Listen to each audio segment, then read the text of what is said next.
You can get it from the airport. Well, No, I don't know about every day. They gotta pay for that.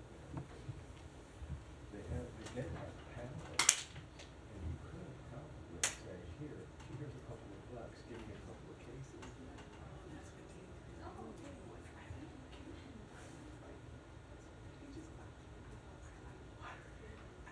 So it turns out, upstairs in the kitchen, they have that water filtration system. Well, I'm zero meter guy, so I have a little meter.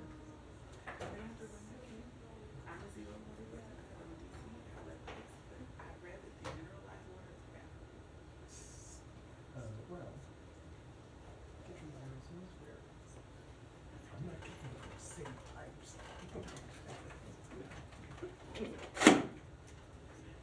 What about chlorine?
everything.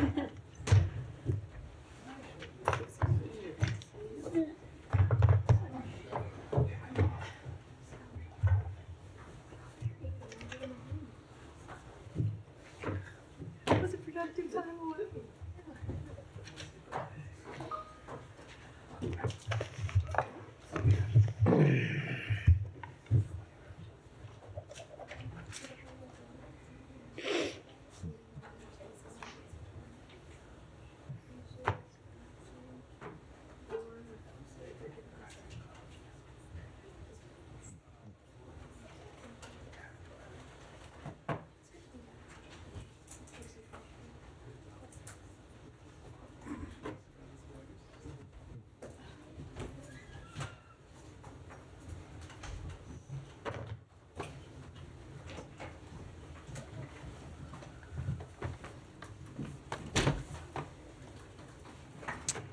Hello, everyone. Good to be back after some time on the road.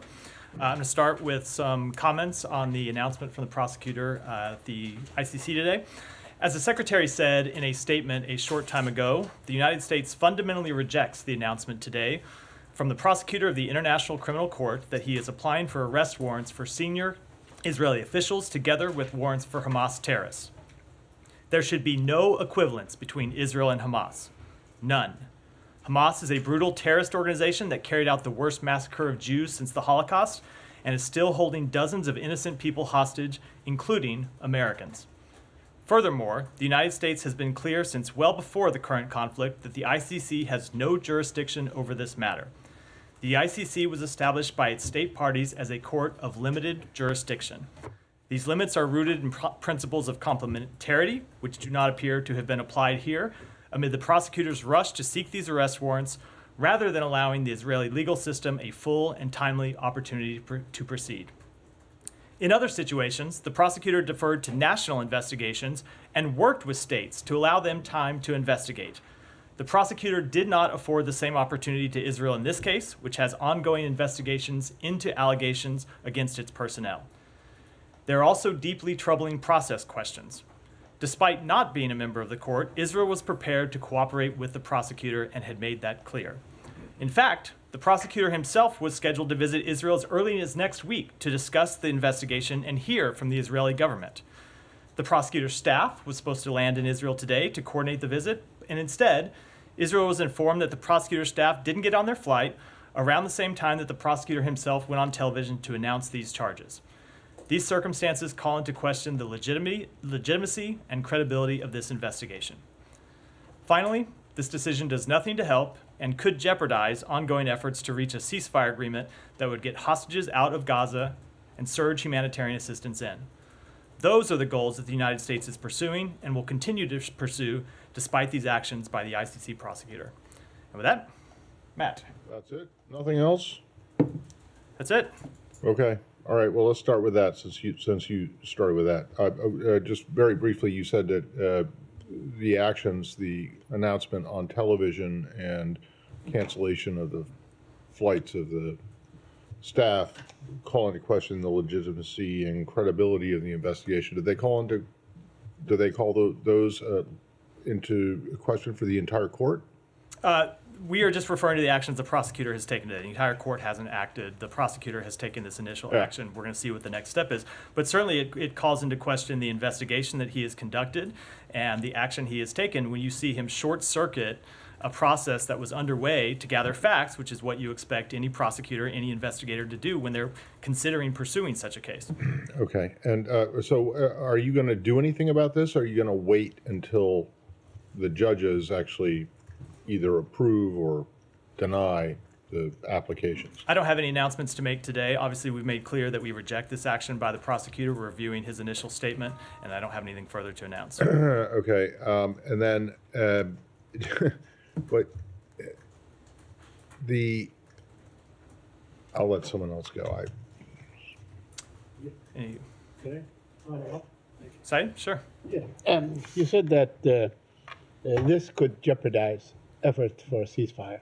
Why is that? Why should this jeopardize efforts for implementing a ceasefire? I don't think there's any doubt that this action will embolden Hamas and embolden the leadership of Hamas, Right. who have been the principal obstacle to achieving a ceasefire agreement.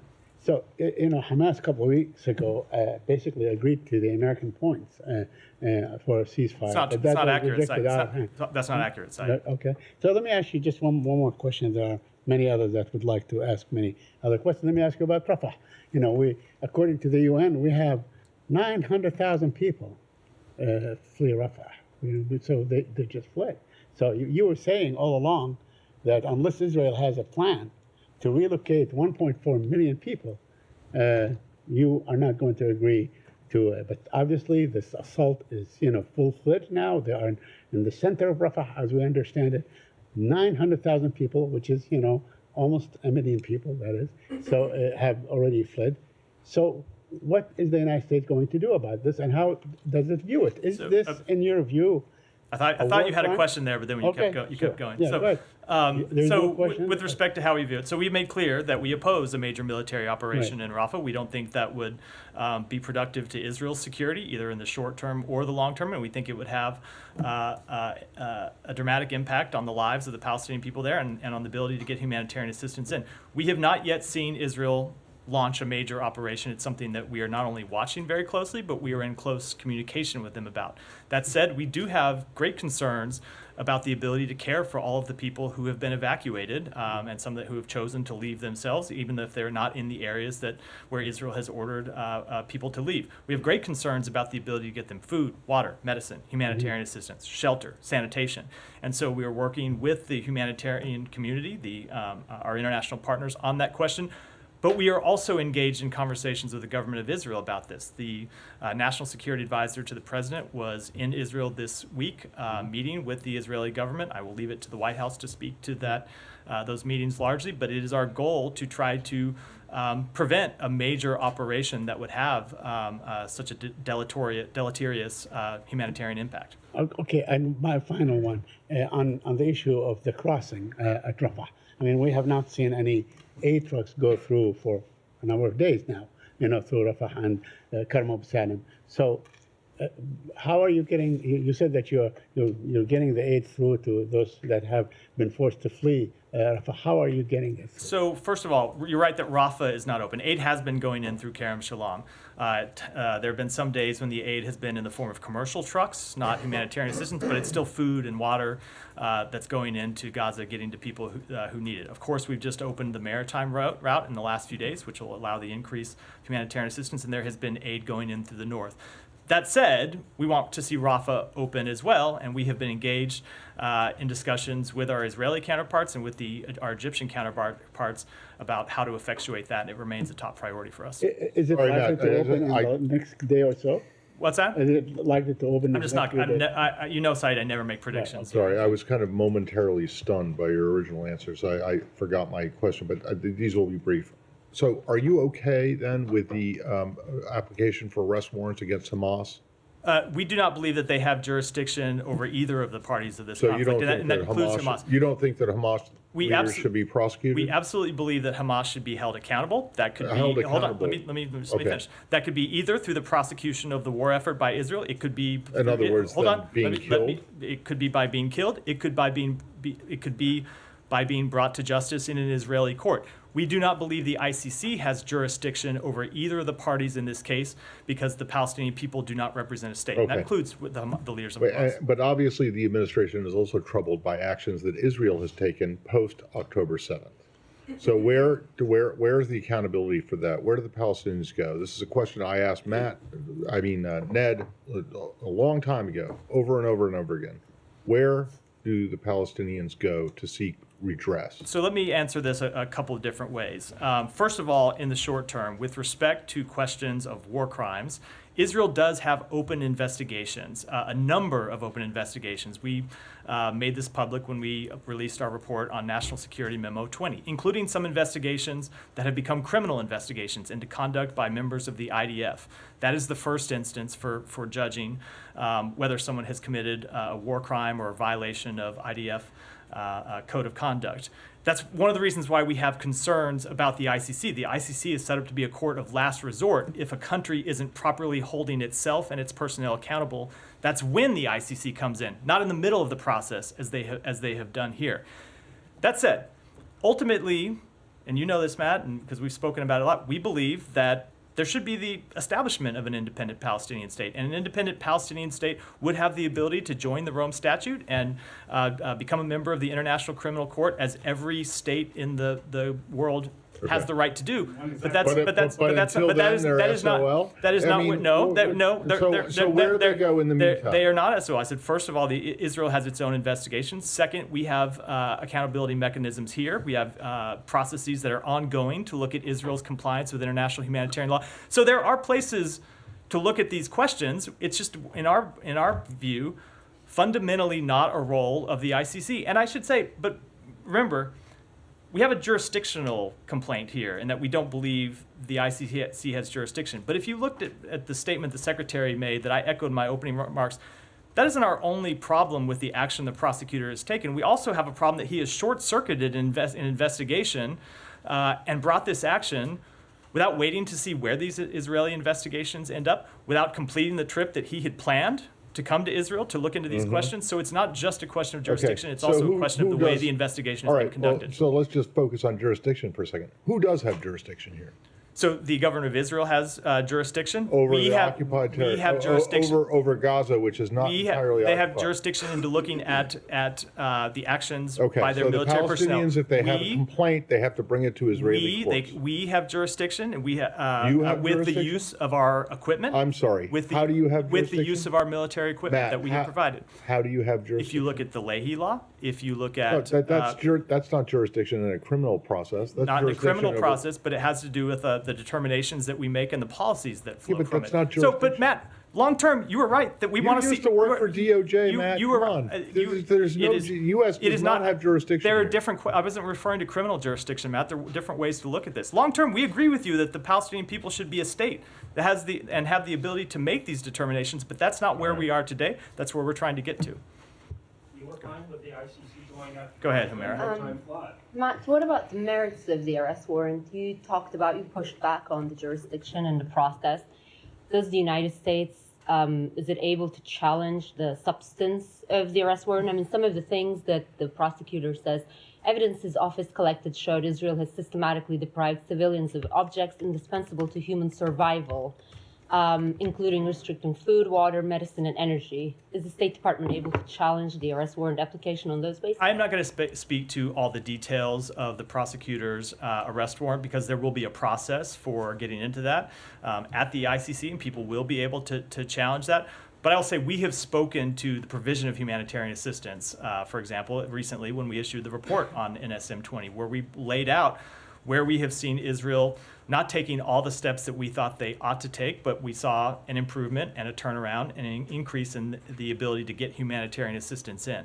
But I don't understand why you can't address this right now, because when... So I'm not a lawyer in court going point by point by his arrest warrant. When South Africa brought the case in ICJ, U.S. called it meritless. And right now, can you call the substance of the arrest warrant applications meritless? So we took so I will say we believe it is fully unfounded, should not have been brought.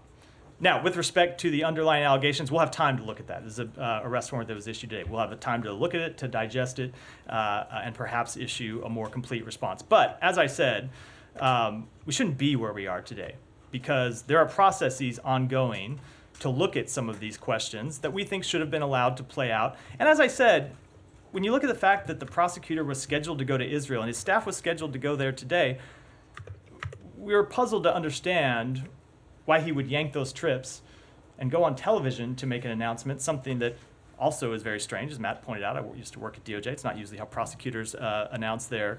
I did not say that it was you pointed strange out. that he went on TV. You pointed out I used to work at DOJ. Is what I was referring to.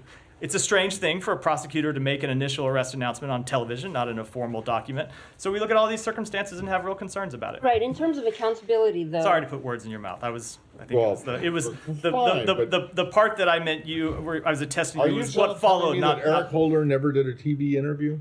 In your time not as spokesman? to announce an arrest warrant before we had issued any actual Okay. charging documents. No. So you're just and I think, angry and, at no, his, and I will you're say angry at the process that he used. I will say the process itself calls into question the underlying substance. Right. In terms of accountability, though, you talk about the fact that Israel has open investigations. So what kind of timeline did Israel provide you to conclude those investigations? So we have made clear to Israel that those investigations ought to proceed expeditiously, and they ought to reach conclusions as soon as possible. And have they provided you a I'm not going timeline? I'm not going to speak to our internal discussions or speak for the Israeli government, but it is very difficult always to put a timeline on any kind of investigation, certainly on a criminal investigation, and I wouldn't want to do that on behalf of the foreign government, other than to say our expectation on behalf of the United States is that they should proceed and finish as soon as possible, but not at the expense of thoroughness. And that is always the balance when you look at investigation, is expediency versus thoroughness. You want to be quick, but you want to be thorough. That's more important. And my final one is, does the ICC arrest warrant, I understand you challenge it from a jurisdiction and process point of view, but I suspect the U.S. still recognizes the ICC, right? We do. Right. Yeah. So the fact that the prosecutor has applied for an arrest warrant and talking about crimes against humanity, does that give the State Department a pause or like give you second thoughts about the the conclusions of the NSM report? I mean, you have raised certain concerns there, but then you did find Israel's assurances credible. Is that something that would make you rethink that conclusion? No, if we saw new evidence, we would always look at that and be willing to, we're always willing to look at our assessments if they are changed by new evidence that comes in the door. But we had conducted a thorough review in writing that report, and there's nothing that we saw in the charges announced today that changes our fundamental conclusions. Can I just follow up on Matt's first question or second question to you, and you saying that you have nothing to announce today in terms of action that the U.S. might take. Can you just help us understand, is the administration considering taking action against the ICC because of this? You should not read into my statement to Matt that we are either considering anything or not considering anything. It's just to reflect the fact that this is an announcement that was just made this morning. We are reviewing the document the prosecutor put forward, and I don't have any announcements to make about what our upcoming steps might be. Is there any way that the U.S. is able to stand in the way of these arrest warrants actually coming to fruition, like, logistically? That is a question that is beyond my remit as someone who's not an international lawyer to answer. So I'm happy to look at that question and get back, but ultimately I think that's a legal question for the ICC more than us. And you said that the U.S. still supports the ICC as a legitimate body, but does this undermine the ICC as a whole? I mean, like, how do we think about those two things? You guys are still supporting the ICC investigation in Ukraine, yet here you're saying, you don't think they have jurisdiction. But how does that not make an impact on your view of the ICC writ large? The ICC has done important work over the years to hold people accountable for war crimes and crimes against humanity, and we have supported that work. And that's not changed by the announcement today, but I will say that we do have great concerns about the prosecutor and the steps that he took. And like I said, it's not just because of the jurisdictional question. It would be one thing if we were just looking at a jurisdictional dispute here where the prosecutor believed that he had legitimate jurisdiction and we believe that he fundamentally didn't. That is a legal question that lawyers can argue, as they often do. But ultimately, we look at the way the investigation itself has been conducted, and that gives us added concerns about the actions that he took. Okay. Yeah. Thanks, Matt. You mentioned that the US thinks this is fully unfounded. Did you just mean like coming to the conclusion of these arrest warrants being sought, or did you mean the whole process? So I'm not going to. I mean the entire process. I'm not going to go do a factual point by point of each of the charges, but the process itself, the equation of Israel with Hamas, a brutal terrorist group with a democracy that, for all its faults, does, like any democracy, does have its own existing accountability mechanisms that are underway. We find that process and the outcome that has generated deeply flawed. But the ICC coming to this conclusion, presumably they're looking at pretty similar material to what the US looks at when you're doing your own process and assessment of the actions that that Israel has taken. So if they are looking at open source evidence and that kind of thing, is the US can you say whether you're confident in the process that the ICC uses to get to its conclusion, or I don't have any confidence in the process that they use to get to conclusion in this case. In fact, quite the opposite. And I don't know where they got their information. This goes to the point I made in my opening statement about calling off a visit to Israel, where they could have interacted with the Israeli government. They, of course, are not on the ground in Gaza to collect information firsthand. Whether they've been able to collect evidence otherwise, I don't know. I presume we would see as the case goes forward. What do you mean you don't know where they got their information from? A lot of it's open source. That's so. My point is, do they have to go to Israel to figure out what public comments from Israeli officials? It is not just so. Whenever you're conducting a case, it's not just a question of public comments. I would think, if you were going to bring a case of this nature, you might want to go to the Israeli government and say, "Okay, we have concerns." Hold on, let me. We have concerns. We have concerns about. You're sure that they didn't? We have concerns about the following things. Why don't you brief us on your ongoing investigations? And you know that they didn't. I know they have not conducted a full, complete process to that regard. There was a trip that was scheduled to go through some of these questions. That trip has been in. Whether they've conducted some limited review, I will let the Israeli government speak to that. I know that they have not. That the Israeli government was prepared to cooperate in much more extensive detail and that process was ended by the action the All right, prosecutor let's turn took it today. around. What about Hamas? I don't think Hamas was going to cooperate with an investigation. No, if that's okay. the question. So they don't need to go to Gaza and talk to Sinwar and who's the other guy? I can't remember. Yeah, and they don't need to go to Doha, but they do need to go to Israel. So we don't even get to the question because there's a jurisdictional issue. Right? We don't believe they have jurisdiction over the leaders of Hamas who are in Gaza. But now you're. We have more than one concern about this case. I get that, but. So I would say if you. But if they don't have jurisdiction, then why are you saying that they should have gone to Israel? Because Israel is not a member of the court, and you were not a member of the court. So why should they go to Israel? We have more than one concern. As we said in the statement, we made it clear in the statement, despite Israel not being a member of the court, they were willing to cooperate. With respect to Hamas, however, I would say you can conclude, looking what happened on October 7th, that Hamas intended to kill civilians. That is no doubt. That is without doubt. Absent the jurisdictional questions, it would absolutely be a war crime and a crime against humanity. I'm just wondering why it's a problem for you cannot guys. say the same about the state of Israel. Well, okay, I'm just wondering why it's a problem for you guys, for the ICC to go after Israeli officials, and doesn't seem to be a problem for them to go after Hamas. That's not what I said. I made clear already. We don't think they have jurisdiction to go after Hamas. But so should Hamas be held accountable for what they did? I answered that question a little while ago. I said yes, they should absolutely be held accountable. The Israeli government should hold them accountable on the battlefield, and if not a battlefield, in a court of law. All right. Could you clarify something you said to Camilla? Sorry, Matt. You said that the fact that they were combined together, the two indictments, if they were separate indictments, if there were separate orders of arrest and so on, would that be acceptable? If, let's say, it doesn't change the jurisdictional it does objection. not. Yeah, but that you would accept. Just so I can understand. I just said the opposite. We have a jurisdictional objection. So no. If there was just an indictment of Hamas by itself and of Israel by itself, you can say we take the indictment against Hamas, but not against Israel. Is that? I'm trying to understand. No, then I thought I was clear. We do not believe they have jurisdiction to either of the parties in this conflict. Follow up. Yeah, go ahead. Thanks so much. So you said Israel does have open investigations.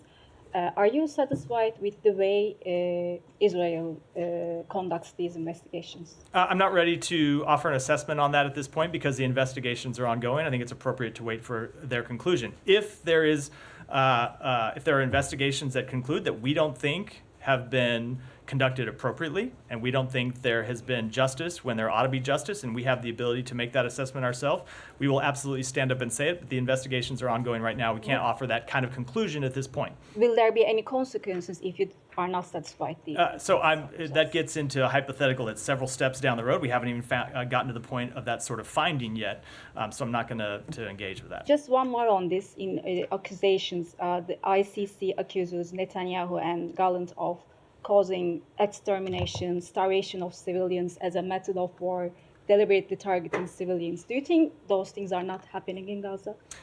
We don't. We have made clear that there have been steps that we wanted Israel to take to improve the delivery of humanitarian assistance that for a time they weren't taking. Now, they often will come up and present objections and say they're trying to prevent, for example, military items from getting in or dual-use items that can be used for the military to get in.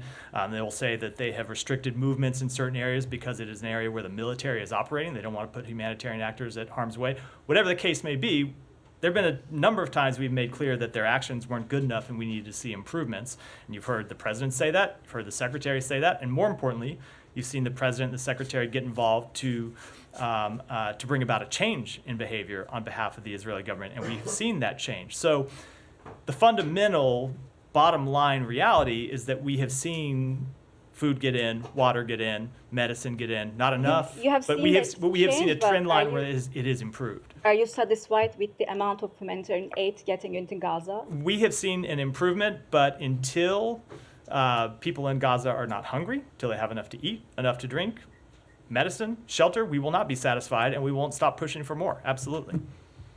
Shannon, go ahead. It's okay to move on to Iran. Sure. Can we still in? Go ahead, and then we'll come back to you. Okay. A couple of questions in addition to everybody else asked is, you said that Israel is not a member of the ICC, which is true. But also, I don't know if you're aware of this or not, but Israel has supported the candidacy of Mr. Khan when he was elected in 2021.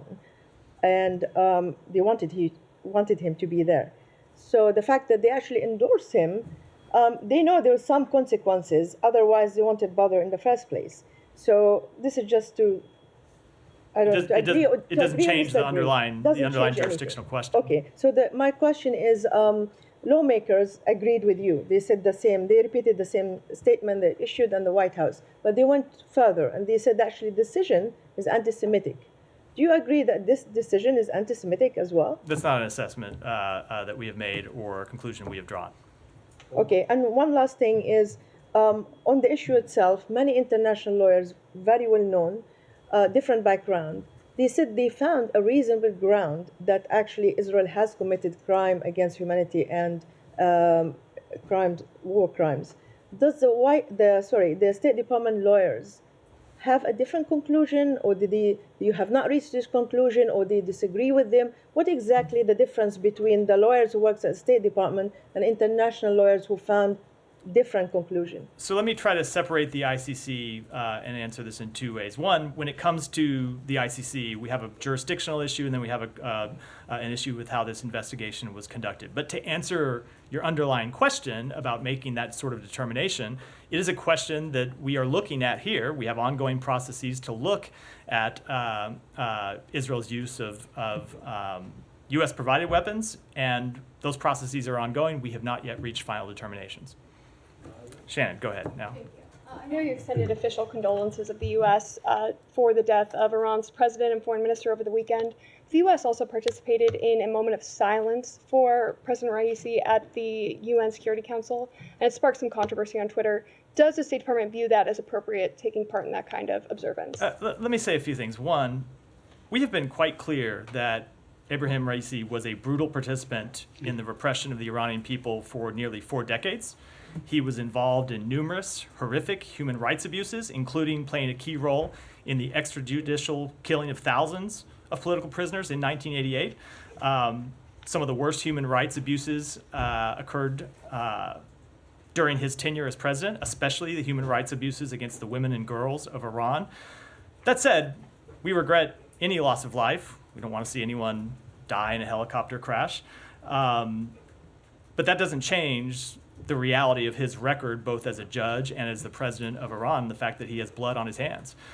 So I think most importantly, our fundamental approach to Iran has not changed and will not change. We will continue to support the people of Iran to defend their human rights, their aspirations to an open, free society and democratic participation, and we will continue to confront the Iranian regime's support for terrorism, its proliferation of dangerous weapons, and its advancement of its nuclear program in ways that have no credible civilian purpose. And just as a quick follow, in the aftermath of that crash, did the U.S.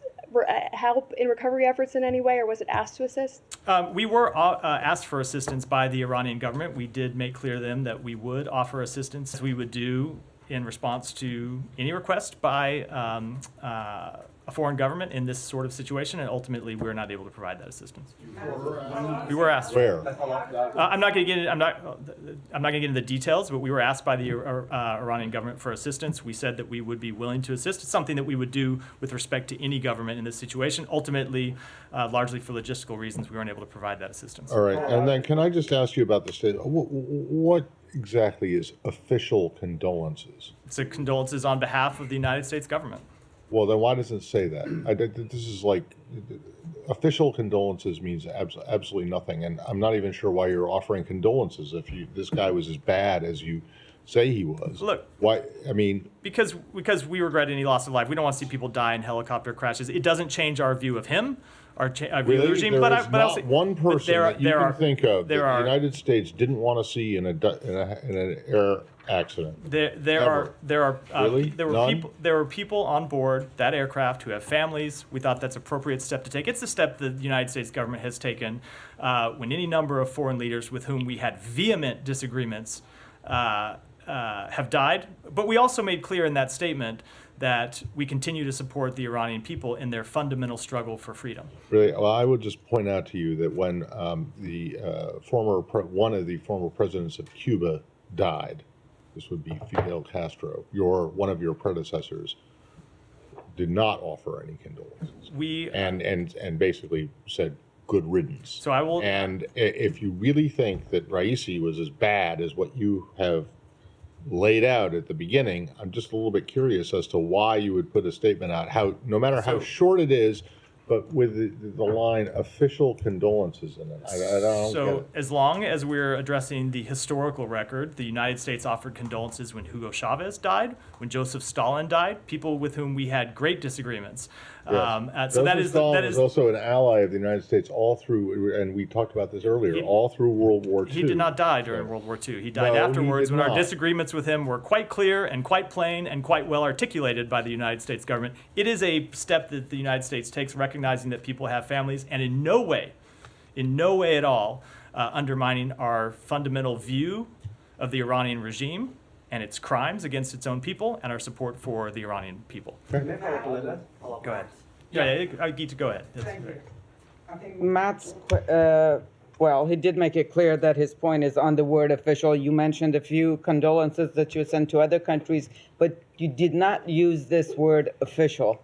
That aside, I'm sure you've probably seen that the people inside of Iran some of them are celebrating this incident. I was wondering what you make of that. So I can certainly understand why people inside Iran would feel that way when you look at the brutal repression that happened under President Raisi's tenure. As I said in my comment a moment ago, especially when you look at his abuse of women and girls, I can see why people in Iran would feel that way in response to his death. But I obviously can't speak for them. Well, with the condolences and then support for Iranian people, aren't you sending contradictory messages? Absolutely not. If you listen to the statement I just made a moment ago, I think we've been quite clear about how we viewed his tenure. And you don't just have to look at what I said today. I don't think there's any country in the world that has been more clear-eyed about the Iranian regime and more clear-eyed about this president's repression of the Iranian people than the United States of America. We have made that quite clear. So it would be close 1 and 2, I think.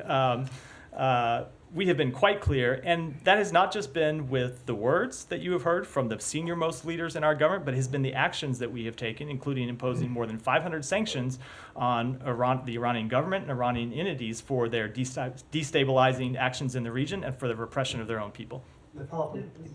Yeah.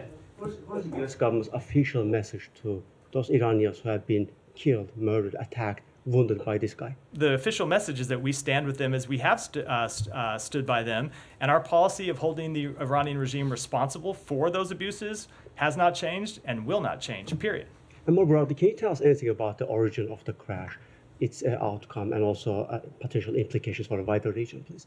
So I have seen the statements made on Iranian state television that it was the result of a technical failure. I don't have any independent assessment to offer, and I wouldn't want, hold on, and I wouldn't want to offer any assessments about what the impact might be. Anything else on Iran? Iran? No. Yeah. Iran. Yes. Go ahead. Yeah. I know you were quite clear, but it still is very difficult for me to understand or even report on the statement that you just put out, the official condolences. Everything you're talking about is about supporting Iranian people, human rights. As was the statement that we issued. Exactly. And then there was another statement following your statement. Why there was a second statement? Why I think you felt that you have to do more explanation, and why was the second? I think you're referring to all this was in about a half-hour period before I came to the podium, so it's not like there was a long lag in time here. So how should we, as Iranian journalists, how can I report on your official condolences when you are all the time talking about supporting Iranian people? How can we tell Iranian people who exactly how Geeta was talking about? They were very happy on social media, if you check it. How are we going to report on the official? You don't have any diplomatic tie with the Iranian government. So first of all, I would never presume to tell anyone how to report anything, but I would say that You can look at not just the statements I've made today, but the repeated statements over nearly 3.5 years by the President of the United States and by the Secretary of State and other members of the administration about our views of the Iranian regime, and more importantly, our actions to hold them accountable and our support for the Iranian people in their struggle against that brutal regime. Those have not changed, those will not change. Does this have to do anything with the indirect talks you have in Oman? So I'm not going to speak to any talks, real or imagined, but I will say that the actions, but I would not draw any such conclusions. And Matt, about Ali Bagheri Kani, how do you feel about him? I'm sorry. Mr. Bagheri Kani, who is going to be the acting foreign minister, is going to be, he was deputy of Mr. Amir Abdullahian. How do you feel about him? Do you have any comments? I just don't have any comment to offer today. Maybe in the coming days, but not today. Josh, you. Thanks, Matt. I just wanted to follow up on what the condolences question. Seems like you're taking kind of a ask not for whom the bell tolls approach to this. A what approach? The John Donne poem. Never mind. No. I just didn't hear it. Said not for whom the bell tolls, it tolls for thee. Yeah. Anyway, my favorite author. So I would, had I heard the reference, I would like to think I would have caught it. Is your favorite author? Really? Well, then perhaps let's shorten the sentence. Well done, Matt. I will do my best. I have a lot to get through up here. Maybe if my questions weren't interrupted so often. Go ahead. Have to get it all out, or I know if I pause for one breath, you jump in. Go ahead. Sorry, it's actually John Donne, not Hemingway. But anyway, but in all seriousness, Masih Alinejad says that these condolences are a slap in the face to Iranian women and salt in the wound of people who the regime has oppressed. Listening to what you say today, and I'm wondering, who's the target audience for this statement? What effect are you hoping it will have? I mean, I can't believe you expect that the Raisi family will find some consolation in the U.S. government statement here. Is it a courtesy to the Iranian government? I mean, we didn't hear this kind of statement when Yevgeny Prigozhin famously died in a plane crash. Not a head of state. Neither is Raisi, but yeah. But not a official. I mean, just what are you trying to accomplish here, and how do you balance it against these other costs? It is the type of statement the United States government typically makes in these situations, as I went through, including with some quite objectionable people, as we have done throughout our history. But it doesn't change at all our view of him, our view of the regime, or the policy that we will carry out with respect to that regime. With Putin, but you didn't acknowledge his re-election, and you didn't say anything about that.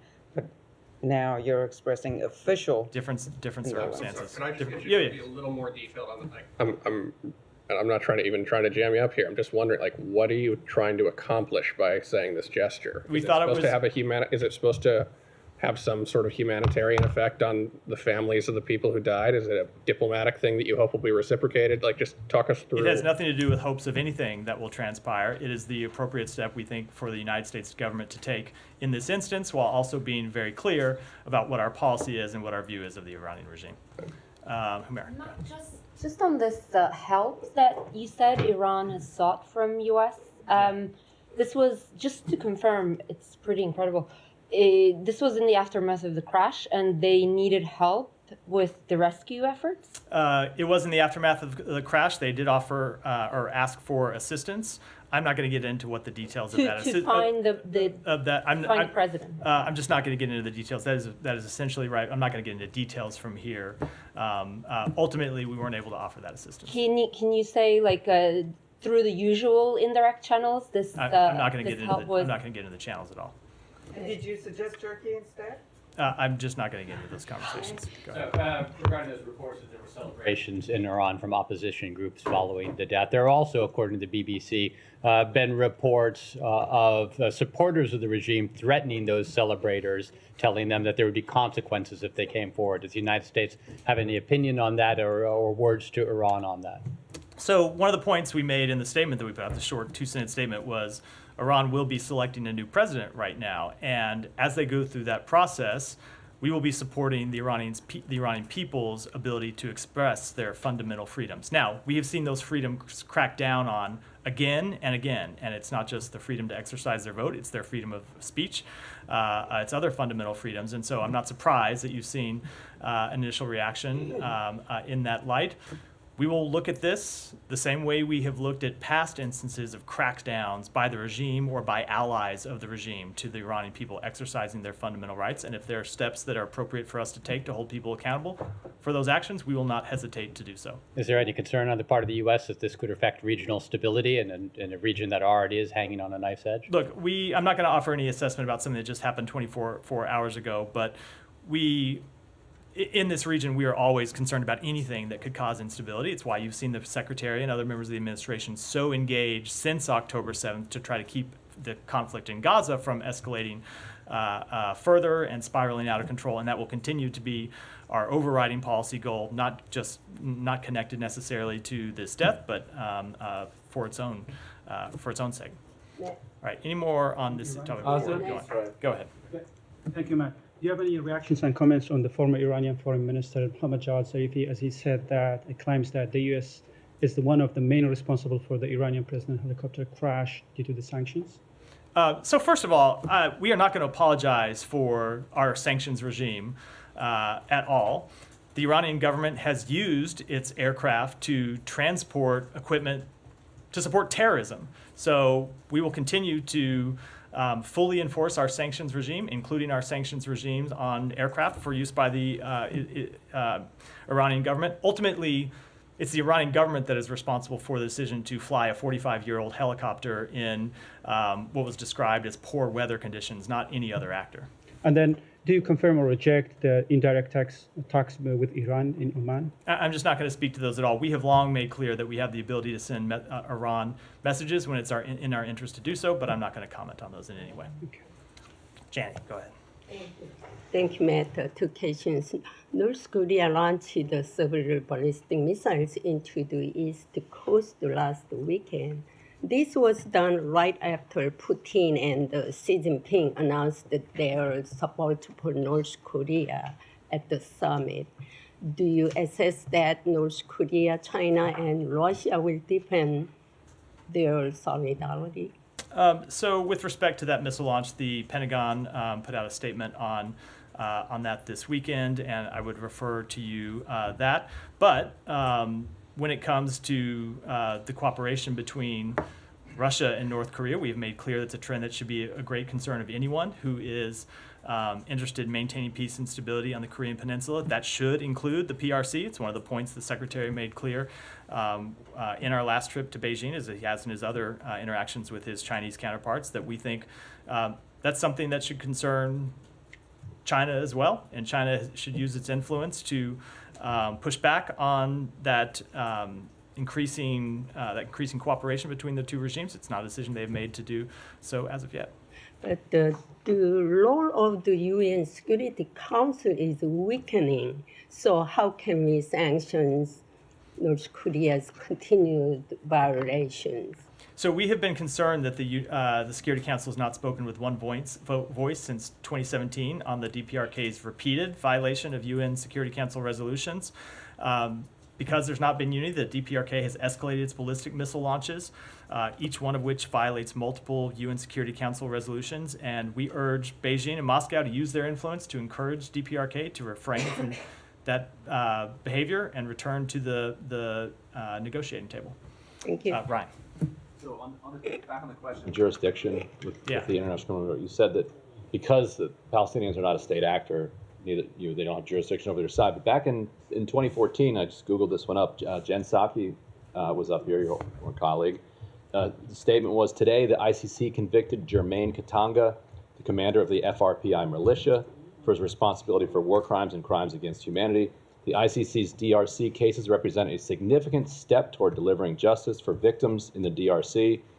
She then went on to say the United States reiterates its call for the apprehension of Sylvester Mudakumora, another leader of an abusive rebel militia in the DRC, who is subject to an arrest warrant by the ICC.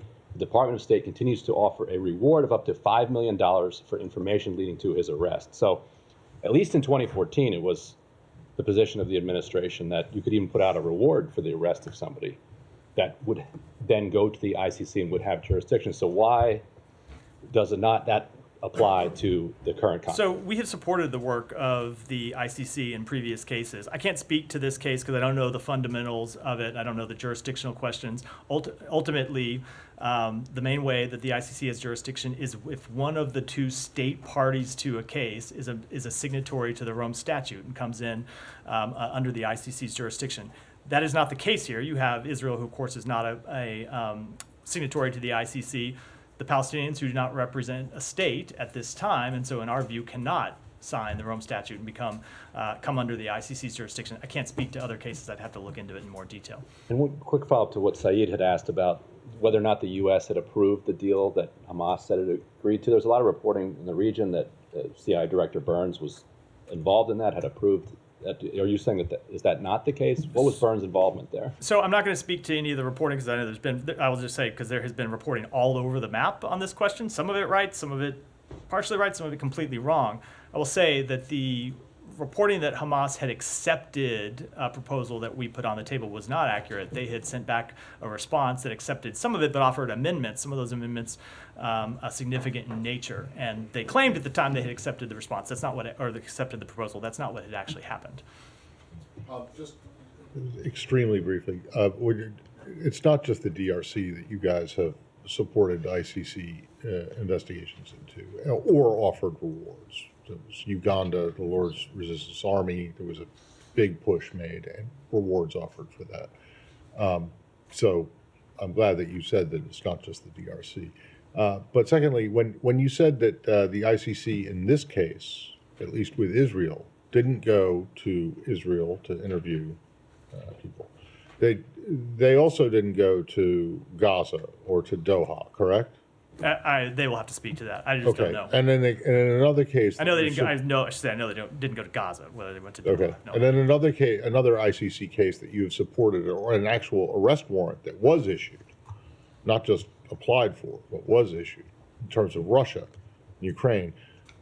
Did the ICC prosecutors go to Russia to interview the people who were ultimately given subjected to these arrest warrants? So the difference between Russia and Israel is that Israel is a democracy with accountability mechanisms and investigations that are underway. That is not the case in Russia. We are not aware of any Russian investigation into war crimes. But the similarity between the two is that neither of them are parties to the Rome Statute. Neither of them are members, just like you are not. So Ukraine is, however, in that case, and that's why they have jurisdiction in that matter. It's one of the parties to that conflict is a member. So in other words, then it's okay if they go to one side but not to the other? That is the fundamental. That is how jurisdiction is fundamentally applied under the Rome Statute. Is if one of the parties to the conflict is a signatory to the conflict, and that's not a case. Yes. So if you're not a signatory to a conflict, then it should be.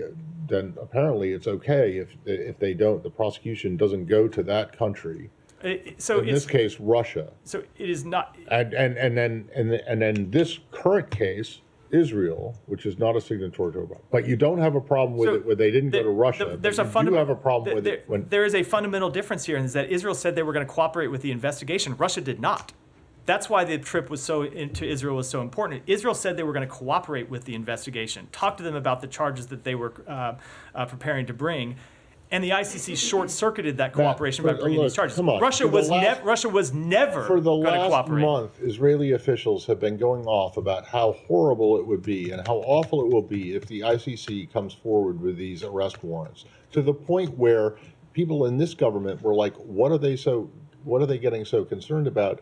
Nothing is yet happening. Well, now it has happened, okay? But they have made clear from day one that they don't think this is a legitimate investigation. What makes you think they were prepared to cooperate? So I can only say that they had a trip scheduled for the prosecutor himself where they planned to cooperate. Now, look, if he had made that trip and been stiff-armed, that'd be a different circumstance, perhaps. I have a fundamental hard time arguing why it was he had to bring these warrants today before he completed that trip. Why not go and see if they're cooperating and make the assessment afterwards? That's not what happened. Go ahead. Thank you, Matt. Very quick questions. In a recent media interview, Indian Prime Minister Modi revealed how he made an effort to stop Israel's attack in Gaza during the Holy month of Ramadan by sending an envoy to Tel Aviv. Is the State Department aware of this? So I am aware of those comments. I don't have any comment on them. May I draw your attention to a New York Times investigative story titled "Strangers in Their Own Land Being Muslim in Modi's India," which describes how the world's largest Muslim community in India raising their families and children with fear and uncertainty. Have you engaged with the Indian officials in these issues? So I won't speak to private diplomatic conversations, but we are deeply committed to promoting and protecting universal respect for the right to freedom of religion or belief of all. Around the world, we have engaged many countries, including India, on the importance of equal treatment for members of all religious communities. Is the U.S. considering reinstating the GSP facilities for Bangladeshi product, as Bangladeshi Foreign Minister told on Saturday, Assistant Secretary Donald Lu assured Washington would consider reinstating the GSP facilities for I just don't have any announcements to make on that regard. Alex, go ahead, and then we'll wrap for today. Ukraine, two questions. Yeah. You were with the secretary in Kiev. We'll give you a chance to respond to this latest notion that the U.S. is afraid of seeing Russia lose. That the U.S. what? Doesn't want to see Russia lose, and that the statement came from the Ukrainian president.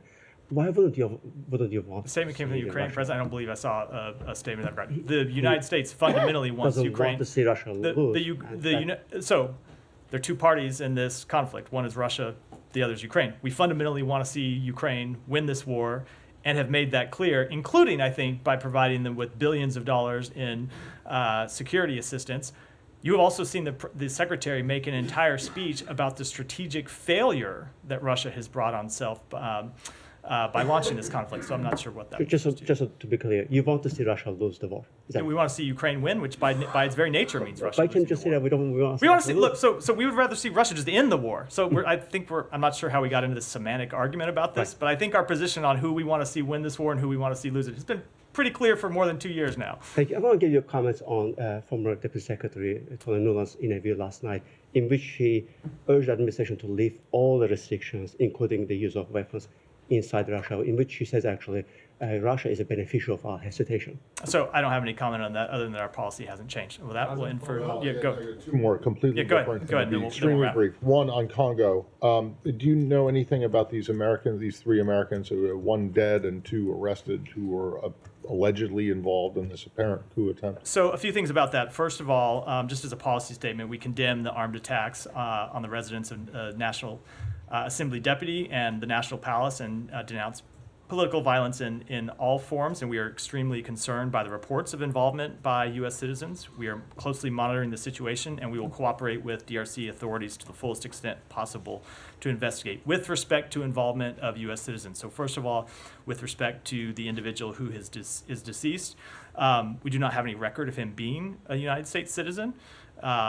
With respect to the other two who have been reported to be United States citizens who are reported to be in custody because of privacy restrictions that you all are well familiar with, I can't comment on those cases in detail, other than to say that whenever a United States citizen is arrested overseas, we seek consular access, and we would do that in any circumstance. But you have sought consular access for these people who are reported to be. So I don't know if I can say that without violating the privacy rules in every. Well, either you have or you haven't. But you know the rule. You've been told. I get it. We have to go get a privacy waiver before we can say that. I know it's silly, but it's apparently the law, Privacy so I'm going to follow it. Even before. Have the Congolese notified you that there are two American citizens who have been arrested? So, due to these privacy restrictions, there's not much more I can say today. They have to do it under the Vienna Convention. But I hope to be able to say more, as we often are able to do in these cases, as we work through these issues. And then on the guy who apparently died,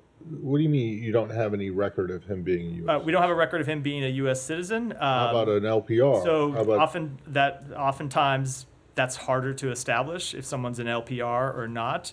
There are different ways to look at the question. We don't, but I can say with respect to citizenship, we do not have any record of him being a citizen. Okay, and then on the other question, which is about Syria, do you have anything to say about the death of an American citizen in Syria apparently, or it was just announced over the weekend?